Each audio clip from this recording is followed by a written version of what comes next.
এবার আমরা দেখব PostgreSQL কোড লেখার জন্য, দ্যাট মিন্স কুয়েরি লেখার জন্য আমাদের এনভায়রনমেন্টটা কীভাবে সেট আপ করতে হয়।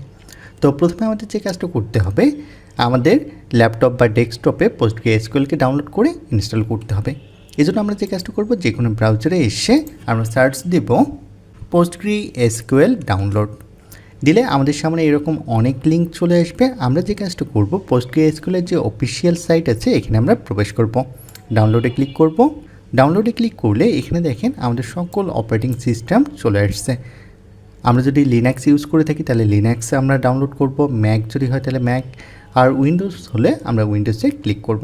ওকে, আমরা যেহেতু উইন্ডোজ ইউজার, যে কারণে আমরা উইন্ডোজে ক্লিক করব। উইন্ডোজে ক্লিক করলে এখানে দেখেন আমাদের সামনে আসছে ডাউনলোড দ্য ইনস্টলার। এখানে জাস্ট আমরা ক্লিক করব। এখানে ক্লিক করলে দেখেন PostgreSQL এর অনেক ভার্সন আছে।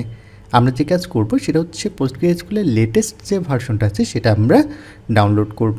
তো এইখানে দেখেন Linux, after that Mac, Windows. আমরা উইন্ডোজের 64 বিট যেটা আছে সেটা ডাউনলোড করব, 18.2। জাস্ট ডাউনলোডে আমরা ক্লিক করব। ডাউনলোডে ক্লিক করলে আমাদের সামনে এরকম একটা ইউজার ইন্টারফেস আসবে এবং এর সাথে সাথে দেখবেন এখানে ডাউনলোড শুরু হয়ে গেছে। সো ইন্টারনেট স্পিডের উপর ডিপেন্ড করবে ডাউনলোড হতে কীরকম সময় লাগবে।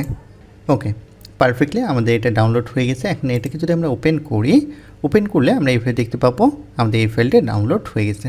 তাহলে আমরা এখানে যদি ডাবল ক্লিক করি, আমাদের সামনে এরকম একটা ইউজার ইন্টারফেস আসবে। আমরা জাস্ট এখানে ইয়েসে ক্লিক করব। ইয়েসে ক্লিক করলে আমাদের PostgreSQLটা এটা ইনস্টল হওয়া শুরু হয়ে যাবে। এটা টোটালি ডিপেন্ড করবে আমাদের নেট স্পিডের উপর, যে কত তাড়াতাড়ি ইনস্টল হবে। সো একটু ধৈর্য সহকারে ওয়েট করেন। এরপর আমাদের সামনে এরকম একটা ইউজার ইন্টারফেস আসবে। আমরা এখানে নেক্সটে ক্লিক করব। নেক্সটে ক্লিক করলে কোন ডিরেক্টরিতে এটা ইনস্টল হবে সেটা এখানে আমাদের বলে দিচ্ছে। বাই ডিফল্ট যে ডিরেক্টরি আছে আমরা সেটাই রেখে দেবো। আমরা নেক্সটে ক্লিক করব। নেক্সটে ক্লিক করার পর এখানে আমাদের কয়েকটি চেকবক্স আছে, সবগুলোতে টিকচিহ্ন দেওয়া থাকবে। যদি দেখা যায় কোনোটা আপনার চেকবক্সে টিকচিহ্ন দেওয়া না থাকে সেক্ষেত্রে আপনারা দিয়ে নেবেন। দেন নেক্সটে আমরা ক্লিক করব। নেক্সটে ক্লিক করে আবার নেক্সটে ক্লিক করব। এখানে আমাদের পাসওয়ার্ড দিতে বলতেছে। সো আমরা যখন দেখা যাবে আমাদের pgadmin বা PostgreSQL এর ডেটাবেজে যখন প্রবেশ করব, তখন কিন্তু আমাদের এই পাসওয়ার্ডটা ইউজ করতে হবে, বা এই পাসওয়ার্ডটা ছাড়া আমরা কিন্তু সেখানে প্রবেশ করতে পারবো না। সো এই পাসওয়ার্ডটা মনে রাখবেন। তো এখানে আমি পাসওয়ার্ড দিচ্ছি 1234 1234। দেওয়ার পর আমি নেক্সটে ক্লিক করতেছি। এখানে পোর্ট নাম্বারটা মনে রাখবেন। পোর্ট নাম্বারটা বাই ডিফল্ট অবস্থায় আমরা পাই 5432। দ্যাট মিনস আমরা যখন দেখা যায় আমরা আমাদের প্রজেক্টের সঙ্গে যখন কানেক্ট করি এই ডেটাবেসটা, তখন কিন্তু এই পোর্টটা আমাদের প্রয়োজন হয়। তো চাইলে আপনি এটা চেঞ্জ করতে পারেন, বাট আমরা বাই ডিফল্টটাই রেখে দেবো। দিয়ে আমরা নেক্সটে ক্লিক করব। নেক্সটে ক্লিক করব, আবারও নেক্সটে ক্লিক করব, যা আছে তাই থাকবে, এবং ফাইনালি নেক্সটে ক্লিক করব। অ্যান্ড আমাদের এখানে প্রপারলি ইনস্টল হওয়া শুরু হয়ে গেছে। আপনারা যারা ব্যাকএন্ড ডেভেলপমেন্ট উইথ পাইথন শিখতে চান তারা এই কোর্স মডিউলটা দেখতে পারেন। এখানে বেসিক থেকে অ্যাডভান্স পর্যন্ত দেখানো হয়েছে এবং এখানে প্রতিটা টপিক্সের উপর প্রজেক্ট করানো হচ্ছে, এবং এখানে হচ্ছে জবের জন্য যা যা প্রয়োজন সকল জিনিস কভার করা হচ্ছে। তো আশা করি যারা এই কোর্স মডিউলটা কভার করবেন তাদের জব নিয়ে বিন্দু পরিমাণ টেনশন করতে হবে না। সো আপনি চাইলে নিজে নিজে এই কোর্সটা কভার করতে পারেন, আবার চাইলে কোনো গাইডলাইনের মাধ্যমেও করতে পারেন। এটা টোটালি ডিপেন্ড করে নিজের উপর। বাট আপনি যদি কোর্স মডেলটা কভার করেন, এক্ষেত্রে আপনি যথেষ্ট পরিমাণ এগিয়ে থাকবেন অন্যান্যদের তুলনায়। বা এখানে যদি সহজভাবে বলি, আপনি একটা অর্গানাইজ ওয়েতে জব পাওয়ার ক্ষেত্রে অনেক বেশি এগিয়ে থাকবেন বা নিজেকে গুছিয়ে নিতে পারবেন। ওকে, ফাইনালি আমাদের ইনস্টলেশন ডান হয়ে গেছে। এখন আমরা এখানে ফিনিশে ক্লিক করব। ফিনিশে ক্লিক করলে আমাদের কাছে আসবে এরকম একটা user interface, welcome to struct builder. আমরা এখানে যে কাজটা করবো এটা ক্যান্সেল করে দেব। ওকে, ক্যান্সেল করে দেওয়ার পর আমি যদি এখানে যদি সার্চ বক্সে আসি বা উইন্ডোজে এখানে আসি, এসে বা এখান থেকে যদি আমি ওপেন করি, জাস্ট এখানে আমি লিখব pgadmin। দেখেন pgadmin 4 দেখাচ্ছে। আমি এখানে যদি ক্লিক করি, এখানে ক্লিক করলে pgadmin আমার ওপেন হবে। দ্যাট মিনস যেটা অলরেডি আমরা ইনস্টল করেছি। আমাদের pgadmin, দ্যাট মিনস PostgreSQL যখন আমরা ওপেন করব তখন আমাদের সামনে এরকম একটা ইউজার ইন্টারফেস আসবে এবং বলবে আমাদের connect to server. So connect to সার্ভারে এখানে আমাদের পাসওয়ার্ড দিতে বলতেছে। এই পাসওয়ার্ডটা কোথায় থেকে আমরা পাবো? এই পাসওয়ার্ডটা এক্স্যাক্টলি আমরা পাবো আমরা ইনস্টল করার সময় যে পাসওয়ার্ডটা দিয়েছি সেই পাসওয়ার্ডটা আমরা এখানে বলে দিচ্ছি 123 4 দেওয়ার পর আমরা ওকেতে ক্লিক করব।